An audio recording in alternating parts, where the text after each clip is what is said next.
The letters were not written to question the legitimacy of the judicial system or the validity of the jury's ruling. They were intended for the judge to read, and we're sorry. Little girl, and I was extremely scared for my life. Then Danny goes and goes, dude, I'll give you $10 if you French kiss her. Ashton Kutcher has long been considered a friend of Diddy.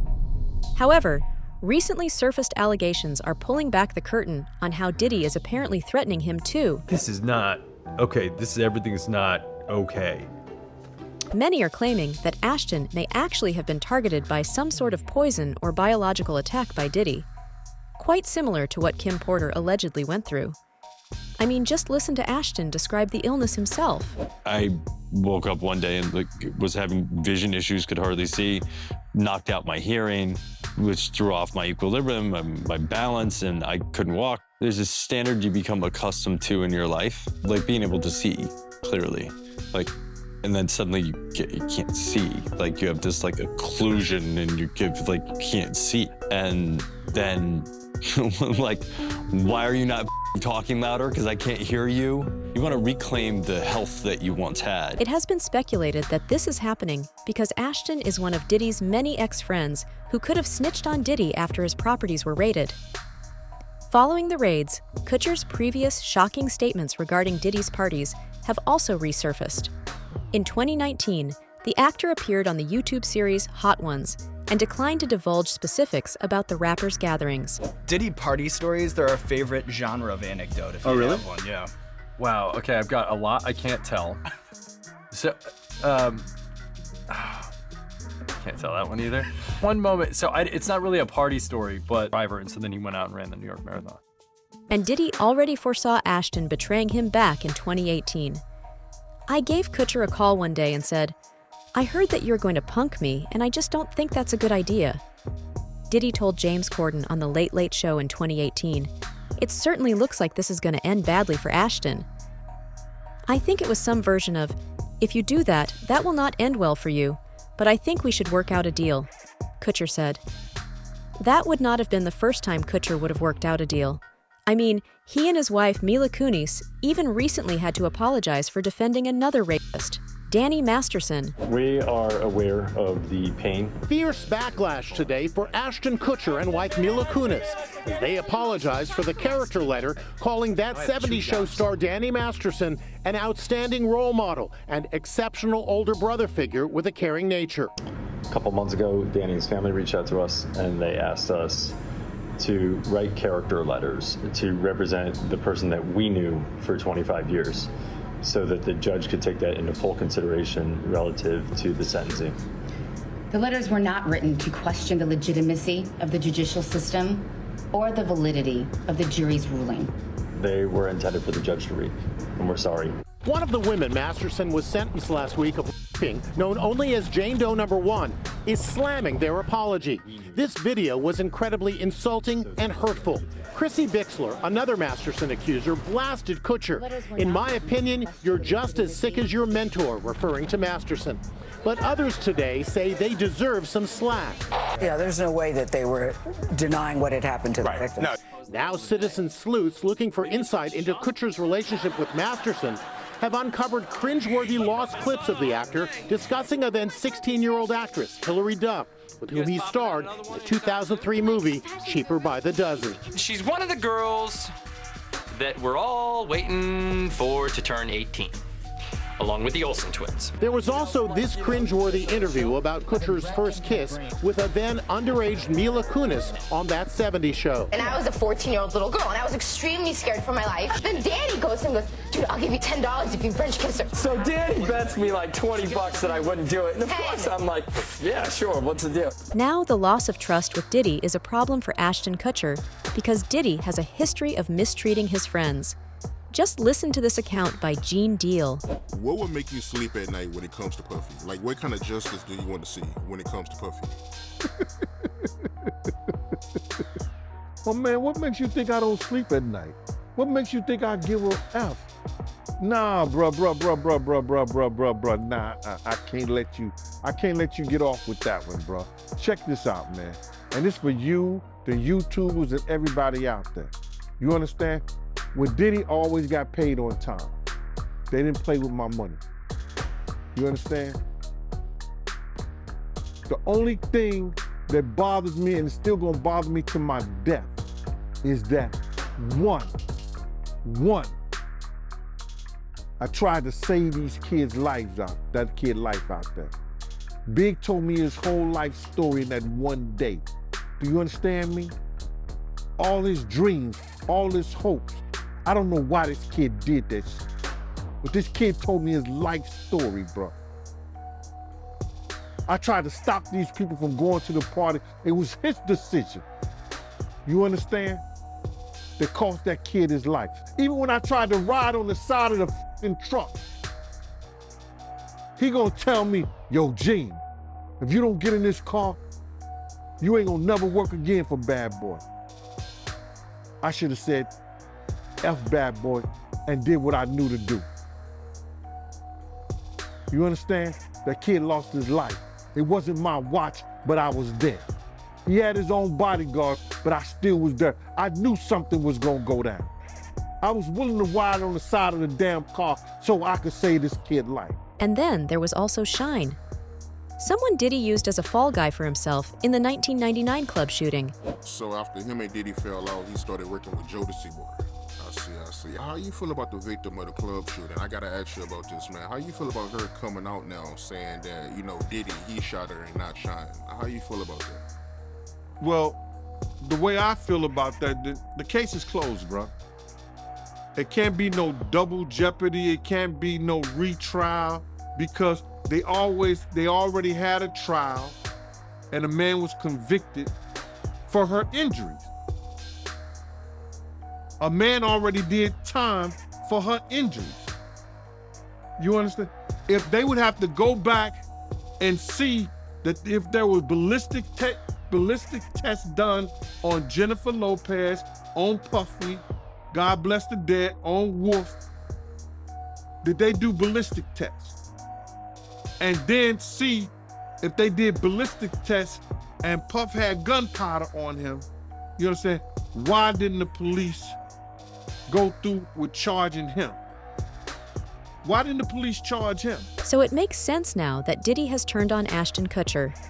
He was one of Diddy's closest friends, and now he no longer wants to be associated with him for obvious reasons, according to MC Iked. When you have a bad reputation of doing dirty and weirdo it just follows you to where you can't live it down. It's different between some normal you know. He got caught cheating. He got caught stealing some money. He got, you know what I'm saying? Murderers live down You get me? When you do weirdo and sexual and young females and dudes and that weirdo life follows you a long way. You get me? Because who wants to be associated with that lifestyle? And you get that will follow you like a motherfucking, like you said, like a pedophile, like a motherfucker who has to register as a sex offender. You get me? You kill a motherfucker before you go play with somebody's young daughter or young son and be able to live that down. You get me? It's gonna always bring a negative stain on you because people are always gonna look at you in a different way. You get me? Situations where people get killed or, you know, motherfuckers robbing banks or stealing money or exploiting or whatever. It seems like certain situations when you do bad sometimes there are situations to where people can understand. You get me? Or I understood why he was selling dope, or, you know, I don't approve of it, but I understand why Nick had to kill a motherfucker, or that type of situation. You touching on females or doing weird shit with kids or taking advantage of people's situations by, you know, sexual favors or dumb shit, like, man, that shit follow you. Nobody, weirdo motherfuckers is in a different element. It is not surprising that Ashton has spoken out against Diddy.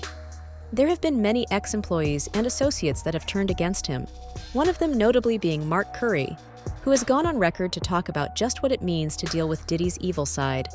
I always seen violence in him, man. Not only so we can say females, yes, I seen him violent with women. I seen him violent with dudes.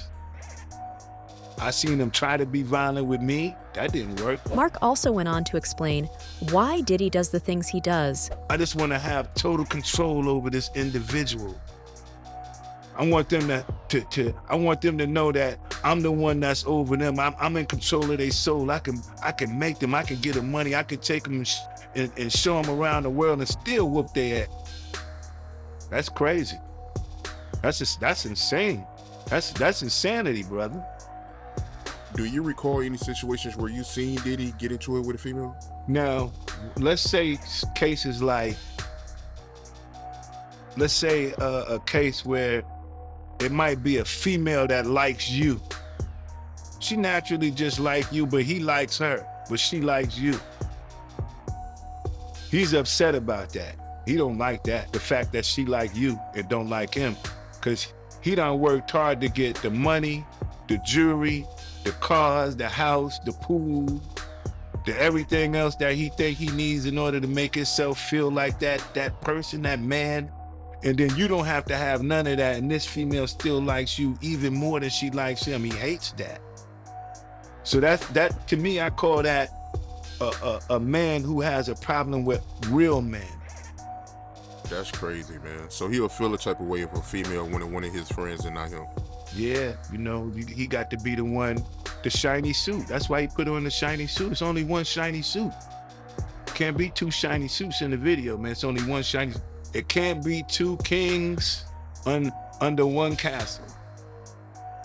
He know those words. Milk knows those words, man. Meanwhile, Diddy's legal team has filed a motion with a federal judge to dismiss a lawsuit alleging that the rapper, along with two co-defendants, sexually assaulted a 17-year-old girl in a New York recording studio in 2003, claiming the accusations were a false and hideous claim filed too late under the law. A woman who said she resided in a Detroit neighborhood in 2003, but now resides in Canada, filed an anonymous lawsuit against Sean Diddy Combs and others in December 2023, claiming they and gang her when she was 17. That's some real thirsty, desperate for them to fly a 17-year-old girl, you know, on a G5. They was flying G5 and G4 jets back then.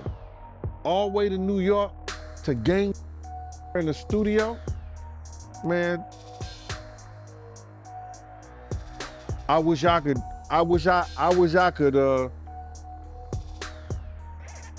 give them their punishment, if that's true. Yeah, that's what she said, man. She said that Diddy, he flew her to New York, took her to the studio, gave her drugs and game.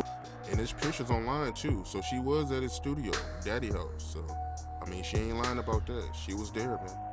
Well, if anything, at that time, if anything came from Detroit, it was one of Puff A&R. They called him Slam. He was from Detroit. He used to set up everything, you know, for Diddy. The time I told y'all about Diddy getting the fellatio when Jennifer Lopez was upstairs, Slam set that up. You know what I mean? So if it came from Detroit, it probably came from Slam. Because he was another one of the dudes that was a flunky around there. Combs' lawyers want the action dismissed promptly to protect his reputation and save more legal fees. According to the woman's lawyer, this is a poor attempt to dodge accountability.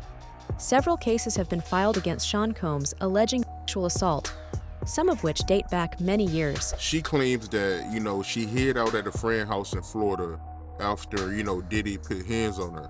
And she said that she was tracked down by a guy named James Cruz, the president of Bad Boy Management. You know anything about that? James Cruz and Hard Pierre always been Diddy's flunkies, especially Hard Pierre. That's why he's being sued right now too by one of his assistants and stuff like that, because I guess he learned from his boss. But James Cruz used to work for 50, but he worked for Diddy first. So them niggas was always scumbuckets, man. Right. But speaking of Harvey Pierre, how do you feel about him getting accused of sexual assault? Like I said, anything that has to do with those sexual assaults, Those people have to prove that. But are they capable? Yeah, they're capable. Look at the atmosphere. They in the music industry. They in the music business. They set up those type of, they learn the tricks of the trade. For instance, guys don't put those pills that they get to the girls in the champagne bottles because they popping them in front of them. Most of those girls, especially if they like mixed drinks, you understand, they see the bottles when they open them. And they trying to keep their eyes on because they don't want to get no kind of put in their system. But what they don't understand is in the orange juice and it's in the cranberry juice. They done put the pills and the stuff in there, the roofies, the X, the E, or whatever they put it in the juice. Now, those girls who like the mixed drinks, you understand what I'm saying? They gonna pull their own act because they don't understand it ain't in the bottles, it's in the juice. Those guys, they learn that and they put it to those girls who don't know no better. On the other hand, it's not all rosy for the Kutchers.